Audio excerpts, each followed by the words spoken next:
विजया एकादशी।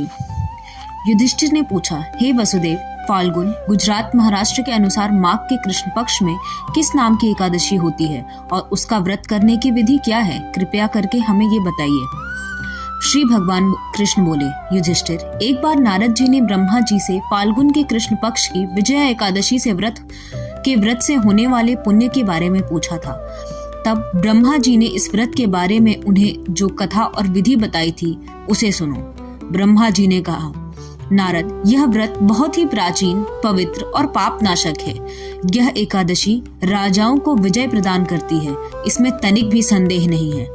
त्रेता युग में मर्यादा पुरुषोत्तम श्री रामचंद्र जी जब लंका पर चढ़ाई करने के लिए समुद्र के किनारे पहुंचे, तब उन्हें समुद्र को पार करने का कोई उपाय नहीं सूझ रहा था। उन्होंने लक्ष्मण जी से पूछा, सुमित्रानंदन, किस उपाय से इस समुद्र को पार किया जा सकता है? यह अत्यंत अगाध और भयंकर जल जंतुओं से भरा हुआ है। मुझे ऐसा कोई उपाय नहीं दिखाई देता जिससे इसको सुगमता से पार किया जा सके। लक्ष्मण जी बोले, हे प्रभु, आप ही आदि देव और पुराण पुरुष पुरुषोत्तम हैं। आपसे क्या छिपा है? यहाँ से आधे योजन की दूरी पर कुमारी द्वीप में बकदालभ्य नामक मुनि रहते हैं। आप उन प्राचीन मुनीश्वर के पास जाकर उन्हीं से इसका उपाय पूछिए। श्री रामचंद्र जी महामुनि बकदालभ्य के आश्रम पहुंचे और उन्होंने मुनि को प्रणाम किया। महर्षि ने प्रसन्न होकर श्री राम जी के आगमन का कारण पूछा। श्री रामचंद्र जी बोले, ब्राह्मण, मैं लंका पर चढ़ाई करने के उद्देश्य से अपनी सेना सहित यहाँ आया हूँ। मुझे अब जिस प्रकार समुद्र पार किया जा सके, कृपा करके वह उपाय बताइए। बकदालभ्य मुनि ने कहा, हे श्री राम जी, फाल्गुन के कृष्ण पक्ष में जो विजया नाम की एकादशी होती है, उसका व्रत करने से आपकी विजय होगी। निश्चय ही आप अपनी वानर सेना के साथ समुद्र को पार कर लेंगे।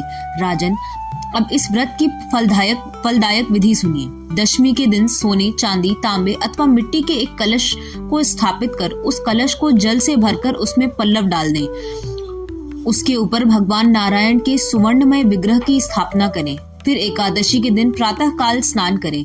कलश को पुनः स्थापित करें। माला, चंदन, सुपारी तथा नारियल आदि के द्वारा विशेष रूप से उसका पूजन करें। कलश के ऊपर सप्तधान्य और जौ रखें। गंध, धूप, दीप और भांति भांति के नैवेद्य से पूजन करें। कलश के सामने बैठकर उत्तम कथा वार्ता आदि के द्वारा सारा दिन व्यतीत करें और रात में भी वहां एक जागरण करें।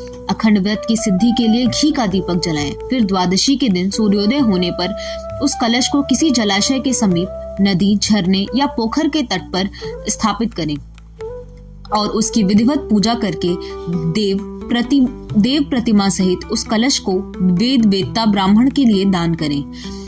कलश के साथ ही और भी बड़े बड़े दान देने चाहिए। श्री राम, आप अपने सेनापतियों के साथ इसी विधि से प्रयत्न पूर्वक विजया एकादशी का व्रत कीजिए। इसी से आपकी विजय होगी। ब्रह्मा जी कहते हैं, नारद, यह सुनकर श्री रामचंद्र जी ने मुनि के कथा अनुसार उस समय विजया एकादशी का व्रत किया।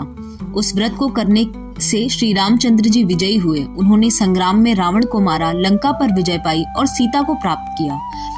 बेटा, जो मनुष्य इस विधि से व्रत करते हैं, उन्हें इस लोक में विजय प्राप्त होती है और उनका परलोक भी अक्षय बना रहता है। श्री भगवान श्री कृष्ण कहते हैं, युधिष्ठिर, इस कारण विजय का व्रत करना चाहिए। इस प्रसंग को पढ़ने और सुनने से वाजपेयी यज्ञ का फल मिलता है।